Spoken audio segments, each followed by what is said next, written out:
Hallelujah, hallelujah. अच्छा, ये उर्दू ठंडा हो गया। हालेलुया। मसीहा के बाबरकत नाम में आप सबकी सलामती हो। हमने खूब प्रशिश की।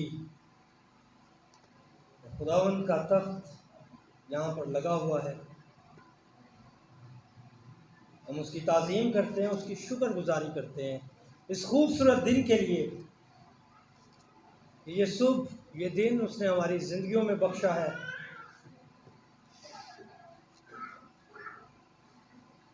सो जब हम साइंस को देखते हैं, मेडिकल साइंस जो है वो प्रूव करती है कि एक जो बच्चा होता है, बेबी होता है, उसके खून में जिंदगी पाई जाती है और वो खून जो है वो बाप की तरफ से आता है। और अगर कोई डाउट होता है तो बेबी के खून से ही मालूम पड़ जाता है कि इसका बाप कौन है। और बाइबल मुकद्दस में जब खून की बात की गई है तो उसके साथ जिंदगी की बात की गई है, उसके साथ बहुत सारे ऐसे वादे किए गए हैं जिसमें अबदी जिंदगी, जिसमें जिंदगी, जिसमें जान, जिसमें कोई मुर्दा नहीं है, खून में जिंदगी पाई जाती है। और बाइबल मुकद्दस में खून की बड़ी अहमियत है। और जहां जहां पर भी बाइबल मुकद्दस में खून की बात की गई है, जिंदगी के साथ साथ, जिंदगी तो खून के अंदर है ही, लेकिन उसके साथ साथ कीमत की बात की गई है, कफारे की बात की गई है। और एक अंग्रेजी का लफ्ज उस दिन पाठ साहब बता रहे थे, रैंसम। रैंसम क्या है? RANSOM। रैंसम कि ये तवान के तौर पर इस्तेमाल होता है। अगर कोई शख्स, कोई बेटा, कोई बेटी, उसे किसी ने किडनैप कर लिया है तो ये रैंसम के तौर पर बाइबल में इस्तेमाल हुआ है। और रैंसम अगर हम देखते हैं तो जब हम गुलामी में थे, जब हमें इब्लीस ने अपनी गिरफ्त में जकड़ा हुआ था, तो ये यीशु का खून था जिसने हमें वो कीमत देकर, अपने खून की कीमत देकर हमें उस गुलामी से, उस कैद से आजाद कर लिया। हम दुनिया में देखते हैं बहुत सारी करेंसीज हैं, डॉलर है, पाउंड है, या रियाल है, दिरहम है, दिनार है और बहुत सी। लेकिन जब हम बाइबल मुकद्दस की बात करते हैं, रूहानी जिंदगी की बात करते हैं, तो रूहानी जिंदगी में हमारी करेंसी मसीह में होते हुए मसीह का खून है। हालेलुया। और अब उस खून को इस्तेमाल करते हुए हम रूह कुछ को हासिल कर सकते हैं। उस करेंसी का इस्तेमाल करते हुए उस कुव्वत को हम ले सकते हैं। और मेरा ईमान है कि अब वो दौर आने वाला है कि हर एक रूह कुछ से मामूर होगा। पाकिस्तानी कलीसिया रूह कुछ से मामूर होगी, हमारी कलीसिया रूह कुछ से मामूर होगी, एशियाई कलीसिया। लेकिन उससे पहले मुझे और आपको यीशु के खून की जरूरत है। Hallelujah, hallelujah, hallelujah. यीशु का खून आज मुझे और आपको यीशु के खून की जरूरत है। आज मुझे और आपको उस बेशकीमती खून की जरूरत है जो मेरे और आपके लिए उसने उस सलीब पर बहा दिया और हमारी कीमत जो है वो अदा कर दी। सो मेरे साथ निकाले पहला पतरस मुकद्दस पतरस रसूल का पहला खत, पहला बाब और उसकी 18वीं और 19वीं आयत।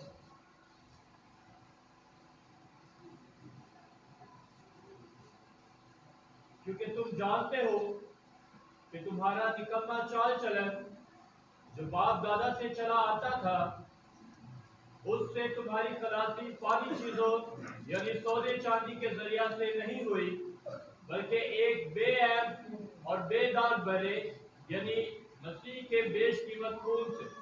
शुक्रिया खुदा के पाक कलाम के पढ़े और सुने जाने के वसीले खुदा हम सबको बरकत दे। आमीन। और इसके साथ ही पहला यूहन्ना पहला बाब और उसकी 7वीं आयत भी।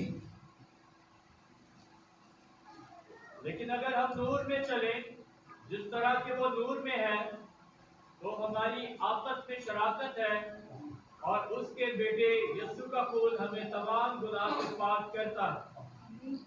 आमीन। तमाम गुनाह से पाक करता है, तमाम गुनाह से, सिर्फ एक गुनाह से नहीं, सिर्फ चंद गुनाहों से नहीं, बल्कि तमाम गुनाहों से पाक करता है। किससे?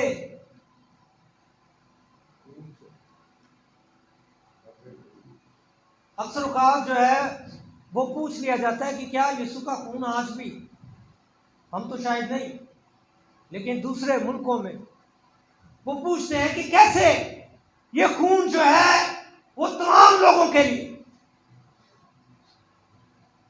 तमाम चीजों के लिए, तमाम बीमारियों के लिए आज भी मुफीद है। लेकिन बाइबल क्या कहती है?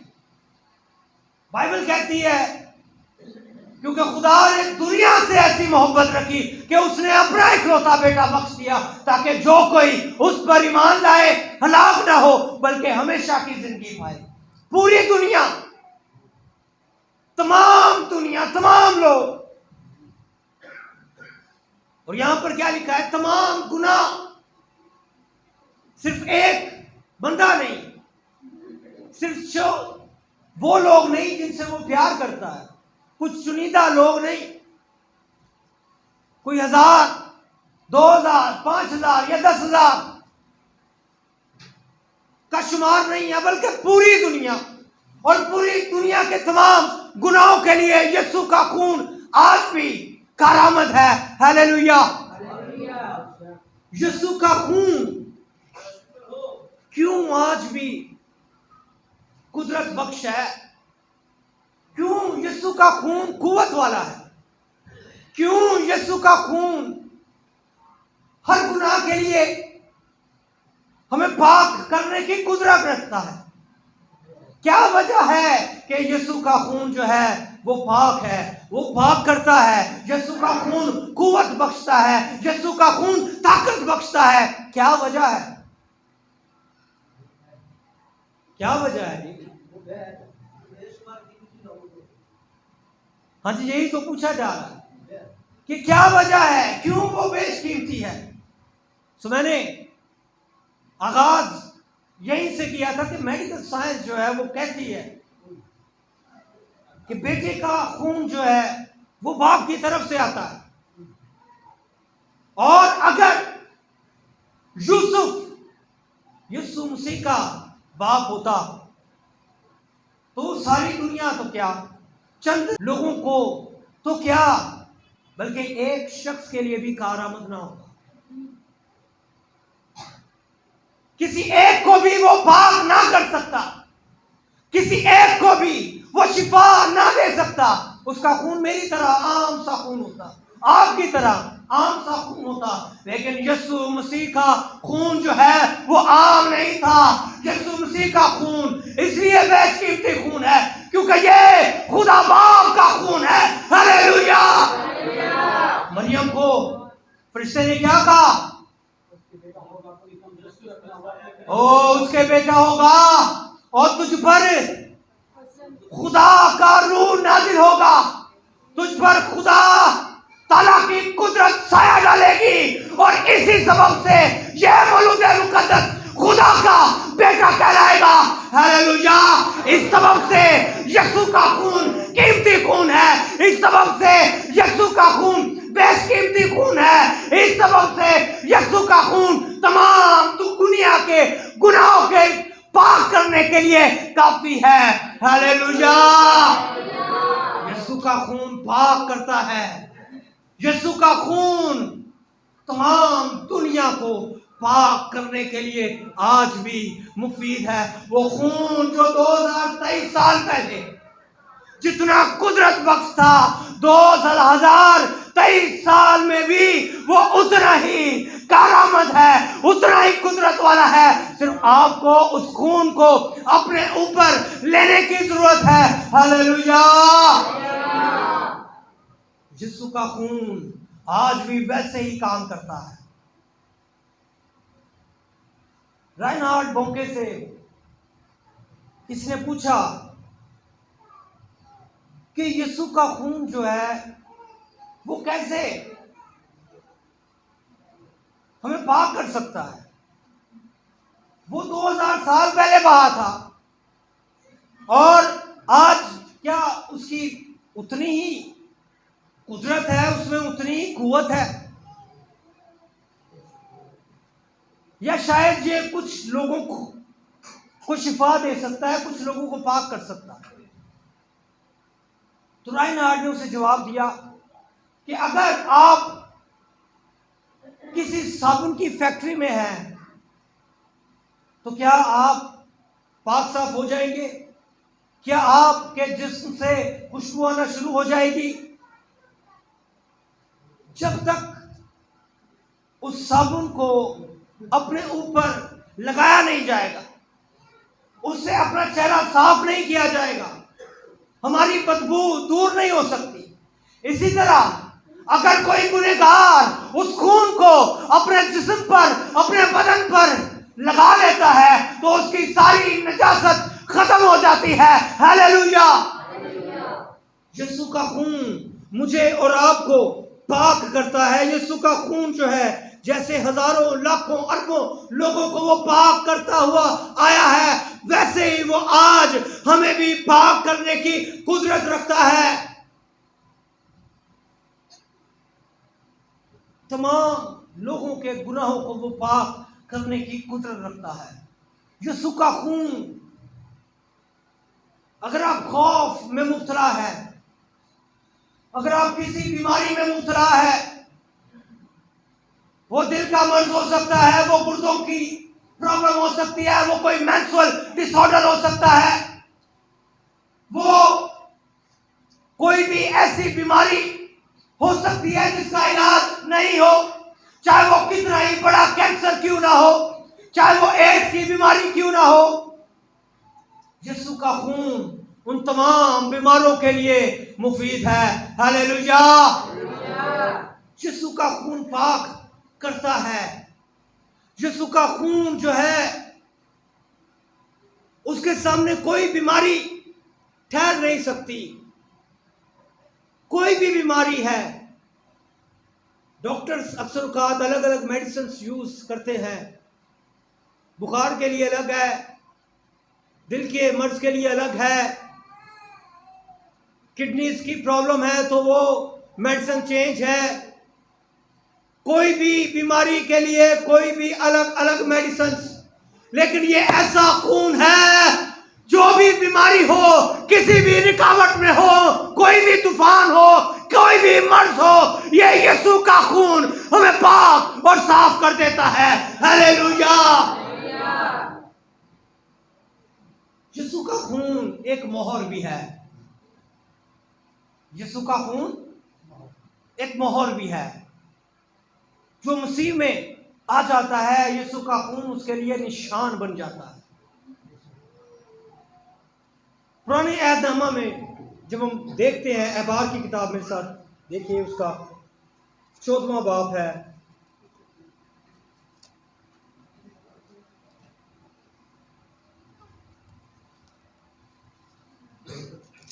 और उसकी 14वीं आयत।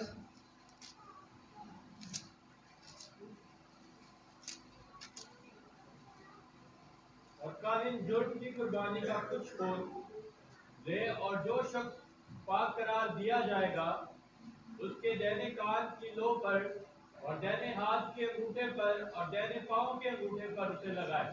शुक्रिया। और काहिन जुर्म की कुर्बानी का कुछ खून ले,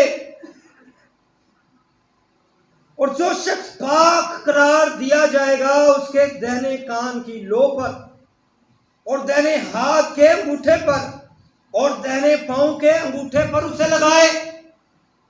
ये निशान कि अब जब इसने जुर्म की कुर्बानी दे दी है, वो बर्रा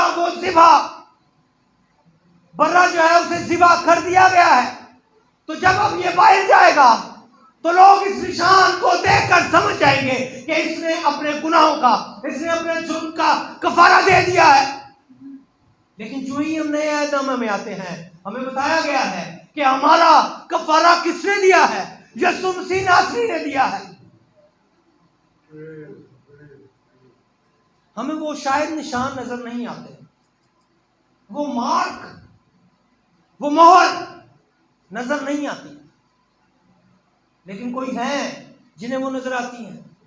जब आप यीशु मसीह का खून अपने जिस्मों पर, अपने दाहिने कान की लो पर, अपने दाहिने हाथ के अंगूठे पर, अपने दाहिने पांव के अंगूठे पर लगा लेते हैं, जब खुदा इसे अप्लाई कर देता है आप पर, आप मसीह में आ जाते हैं, और जब आप आज इस खून को लगाकर बाहर जाएंगे, आपका दिल शाद होगा, आप गीत गा रहे होंगे, हम के गीत गा रहे होंगे, और बाहर जैसे आपको वो मोहर नजर नहीं आती, जैसे आपको वो निशान नजर नहीं आ रहे, लेकिन बाहर शायद बदरूहें रास्ते में खड़ी हैं और आपको देख रही हैं। उनमें से शायद एक बड़ा, एक सीनियर और 2 जूनियर, शायद उनमें से एक उस्ताद है और 2 शागिर्द हैं, और वो अलग अलग चौकों में आपका इंतजार कर रहे हैं कि जैसे ही ये लोग आए हम इन पर हमलावर हो जाए। लेकिन जो शख्स यीशु के खून की मोहर लिए हुए जा रहा है, उसका दिल शाद है, वो गीत गाते हुए जा रहा है, और जो बड़ी बदरू है वो दूसरी छोटी बदरुओं को प्रीच कर रही होगी, कलाम सुना रही होगी। किसके बारे में? यीशु के खून के बारे में। और क्या कलाम सुना रही होंगी उनको? ओ वो बहन जा रही है, देखो उसको, वो भाई जा रहा है, उसे देखो, वो औरत जा रही है, वो बेटा जा रहा है, वो बेटी जा रही है, और देखो उसके दाहिने हाथ के अंगूठे पर खून लगा हुआ है, उसके दाहिने कान की लो पर खून लगा हुआ है, उसके दाहिने पांव के अंगूठे पर खून लगा हुआ है। और मैं तुमसे ये कहती हूं, जिस शख्स पर, जिस भाई पर, जिस बेटे पर, जिस बच्चे पर यह खून लगा हुआ है, उसको मत छूना, उसे मत टच करना, क्योंकि जैसे ही तुमने इनको टच किया तो आसमान से 12 तुमन फरिश्ते तुम पर आन गिरेंगे और तुम्हारा नाम और निशान मिटा दिया जाएगा। हालेलुया! ये यीशु का खून है। Praise God! Hallelujah! Hallelujah! Reinhard Bonnke Africa में था, और वो बताता है कि 4 चड़ेले विचेस जो जादू टोना करती है, और अफ्रीका की बड़ी, क्योंकि जब राइनहार्ड बोंके वहां पर जाया करता था तो उनका जो कारोबार था वो बंद हो जाता। तो उन्होंने कहा कि आज जब ये पुलपट पर आएगा, स्टेज पर आएगा, तो हम इस पर लानत करेंगे। और वो कहता है कि मैं वैसे ही, मुझे जब बुलाया गया तो मैं आते सारी सिर्फ अपना जो सलाम है वो कैसे करता हूँ, हालेलुया, और कहता है ये छोटा सा हालेलुया भी उसके लिए काफी था। और जब वो कलाम सुनाना शुरू हुआ तो चारों एतराफ में वो चुड़ैलें खड़ी हुई थी और उन्होंने उस पर लानत की और कहा कि आज ये पैरालाइज हो जाएगा, इसे फालिज होगा और ये यहीं पर गिर जाएगा, ढेर हो जाएगा, मर जाएगा। और वो कहता है कि मैं कलाम पूरा सुनाकर और इबादत भी खत्म हो गई लेकिन मुझे कुछ नहीं हुआ। और फिर कहते हैं कि उसने जो दुनिया की सबसे बड़ी चुड़ैल है, दुनिया की सबसे बड़ी डायन है, दुनिया की सबसे बड़ी जादूगरनी है, उसे फर्स्ट क्लास टिकट देकर दूसरे दिन बुलवाया। और कहता फिर मैं दूसरे दिन स्टेज पे चढ़ा और कहता है कि जैसे उसे फर्स्ट क्लास टिकट देकर बुलवाया गया, ये उनकी फर्स्ट क्लास गलती थी। और कहता है जैसे ही मैं स्टेज पर चढ़ा तो जैसे वो मुझ पर लानत करने के लिए अपने होंठ उसने खोले तो उसे सांस ही नहीं आ, वो वहां पर तड़पना शुरू हो गई। और कहता मैंने कलाम सुनाना शुरू कर दिया और जब मैं बीमारों के लिए दुआ करने लगा तो उस मजमे में वो बड़ी डायन भी मौजूद थी और वो शिफा पा गई और आज वो एक बहुत बड़ी मुबशरा है। हालेलुया। और कहता है ये कैसे हुआ, क्योंकि ये वो निशान, वो यीशु मसीह का लहू मुझ पर आज भी लगा हुआ है और ये आज भी करामत है। हालेलुया। यीशु का खून जो है वो सिर्फ पाक नहीं करता बल्कि वो एक बहुत बड़ी प्रोटेक्शन भी है, एक कामिल प्रोटेक्शन, एक कवच है आपका। जब आप उस खून को ले लेते हैं, जब वो मोहर आप पर लग जाती है तो फिर कोई भी आप पर लानत करे, कोई भी तावीज करे, कोई भी जादू करे, वो किसी काम के नहीं है, क्योंकि आपके ऊपर यीशु मसीह का खून लगा हुआ है। हालेलुया। जब हम एबार 14वां बाब और उसकी 14वीं आयत से आगे पढ़ते हैं, 15वीं आयत से जरा पढ़ना शुरू करें। और काहिन उस लोज भर तेल में से कुछ लेकर अपने बाएं हाथ की हथेली में डाले और काहिन अपनी दाहिनी उंगली को अपने बाएं हाथ के तेल में डुबोए और खुदावंद के हुजूर कुछ तेल 7 बार अपनी उंगली पर छिड़के। शुक्रिया। पहले क्या 14वीं आयत थी कि ये दाहिने कान की लो पर, दाहिने हाथ के अंगूठे पर और दाहिने पांव के अंगूठे पर लगाए और फिर लोज पर जिनके आधा किलो तेल कुछ लेकर बाएं हाथ की हथेली में डाले और काहिन अपनी दाहिनी उंगली को अपने बाएं हाथ के तेल में डुबोए और खुदावंद के हुजूर कुछ तेल 7 बार छिड़का जाए। ये इस बात की अलामत थी, 7 का निशान जो है वो कामलियत का आदत है, तो 7 बार इसलिए छिड़का जाता कि ये कंफर्म हो जाए कि ये शख्स कामिल तौर से पाक हो चुका है। और आप जानते हैं नए यादनामा में, अच्छा बोल दियो ये ठंड ज्यादा है, मैं तो वेख के नहीं बोलता प्यार से।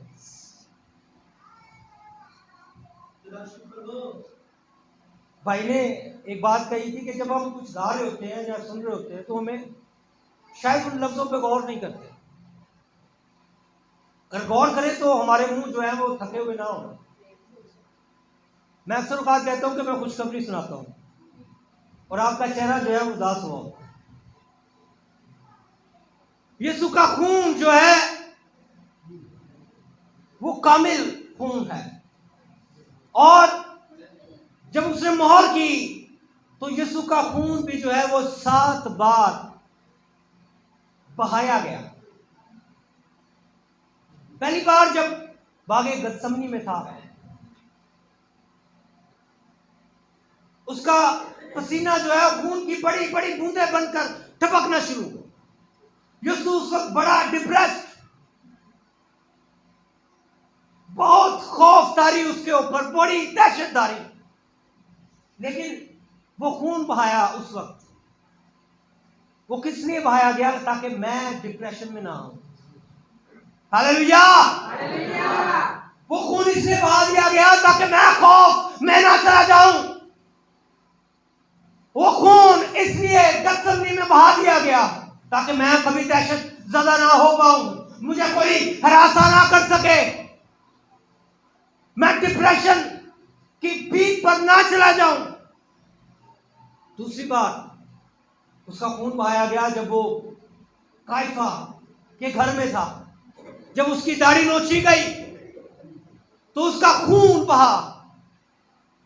जब हम यशाया 52 बाब पढ़ते हैं या 50वां बाब पढ़ते हैं तो वहां पर कहता है कि मैंने अपनी दाढ़ी नोचने वालों के हवाले कर दी। और फिर आगे हम पढ़ते हैं उसके बाब 52 बाब में कि अब उसका चेहरा जो था वो वैसा था ही नहीं, बिगड़ चुका। यानी कि उसका खून बहना, उसकी दाढ़ी जब नोची गई तो उसका खून बहा। ये किस लिए था? ताकि वो इमेज, वो छवि जो आदम के गुनाह करने के बाइस बिगड़ गई थी, यीशु के दाढ़ी निचवाने के बाइस, यीशु के चेहरे के उस जिल्द से खून निकलने के बाइस हमारी वो इमेज दोबारा से बहाल कर दी गई। हालेलुया। तीसरी बार यीशु मसीह का खून तब बहा जब उसे कोड़े लगाए गए।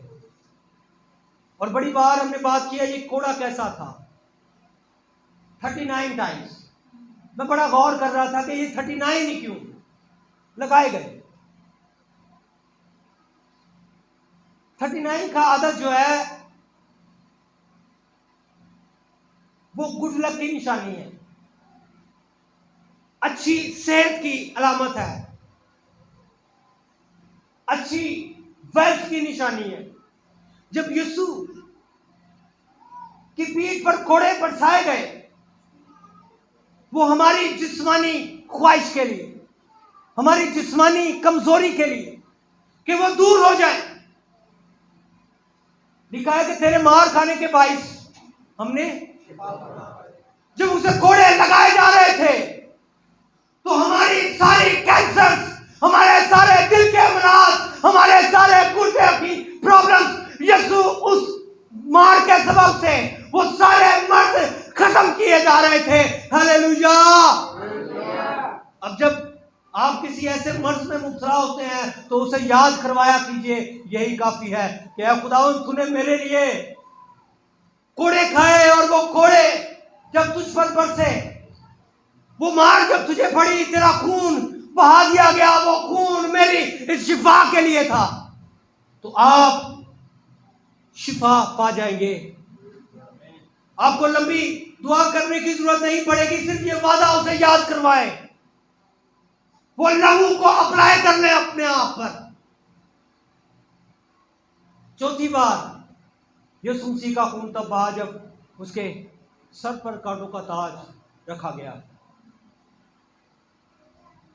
ये ताज जब रखा गया तो ये हमारी तमाम तर ज़हनी दबाव के लिए काफी था। यीशु का खून चौथी बार इसलिए बहाया गया ताकि मैं कभी भी ज़हनी दबाव का शिकार ना हो सकूं, ज़हनी दबाव में ना आ सकूं। दिमाग की सारी वेन्स की शिफा के लिए वो खून बह गया। पांचवी बार यीशु मसीह का खून बहा जब उसके हाथों में कील ठोके गए। और ये इसकी अलामत है कि जो काम हम मसीह में करते हैं वो हम बड़ी ही परफेक्शन के साथ करने वाले हो जाए। हालेलुया। छठी बार यीशु मसीह का खून जब उसके पांव में कील लगे तब बहा। ये खून इसलिए बहाया गया ताकि जो कदम मैं मसीह में चलता हूं, जो कदम मैं मसीह में बढ़ाता हूं वो बड़ी प्रोटेक्शन के साथ, बड़ी मुहाफत के साथ, बड़ी परफेक्शन के साथ यीशु मसीह में एक कामिल जिंदगी में बढ़ता चला जाऊं। हालेलुया। 7वीं बार यीशु मसीह का खून तब बहा जब उसकी पसली में नेज़ा घोंपा गया। जब आदम गहरी नींद में गया, खुदा ने उसके ऊपर गहरी नींद तारी कर दी तो उसकी पसली में से हवा को निकाला। और जब मेरा और आपका आका यीशु मसीह नासरी सलीब पर गहरी बेहोशी में गया तो खुदा बाप ने उसकी पसली में से कलीसिया को निकाल लिया। हालेलुया। ओ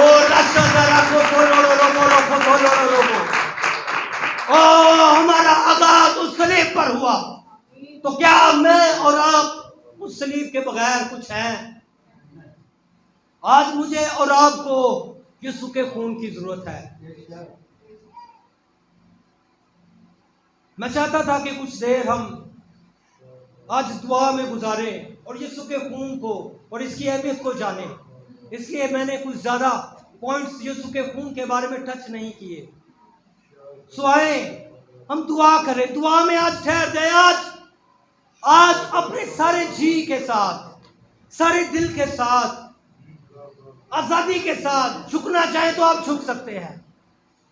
आप घुटनों पर आना चाहते हैं तो आ सकते हैं, क्योंकि जब आप यीशु के खून को ले लेंगे तो यीशु के खून की खुशबू के बाइस रूहुल कुद्स खींचा चला आएगा।